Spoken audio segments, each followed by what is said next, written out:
এটা হচ্ছে chicken pakora ready, ধনেপাতার চাটনি আর পুদিনার চাটনি দিয়ে। এবার আমি যাচ্ছি। এই যে আমাদের রিভিউ দেওয়ার লোক, আপনি একটু খেয়ে বলুন যে কেমন হয়েছে। এবং কেমন হয়েছে গ্রামে গিয়ে বলো।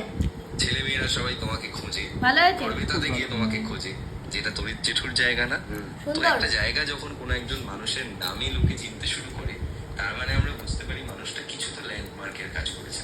আজ আমরা তোর জেঠুর কাছে একটা ঘটনা শুনবো, সত্যিকারের তাই না? গরম সুন্দর। তো আমি তোমার জিজ্ঞেস করি, তোমার কেমন লাগে? দুর্দান্ত, ভালো লাগে? অসাধারণ লাগে। মানে আমি এর আগে প্রথম বাই বাই।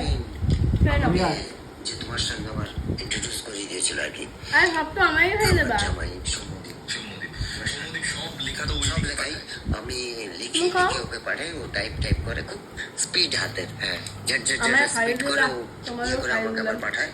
আমি সংশোধন করে নিই, হ্যাঁ সংশোধন করে ওকে আবার পাঠাই, ও তারপর তোমাকে পাঠায়। তারপর আমাকে পাঠায়, আর তারপর সেই ঘটনা সেই ঘটনা গোটা বাংলার মানুষের দেখালাম লোককে এর মধ্যে এবং তুমি চিকেনটা এখনো কেমন পর্যন্ত কটা জুসি এপিসোড লাগবে। পাঠিয়েছো, কটা ঘটনা পাঠিয়েছো? 12টা। 12টা ঘটনা পাঠিয়েছো, এবং 12টা ঘটনা কি আর খাবে? বারোটাই আমি প্রথম আরো? একটা না না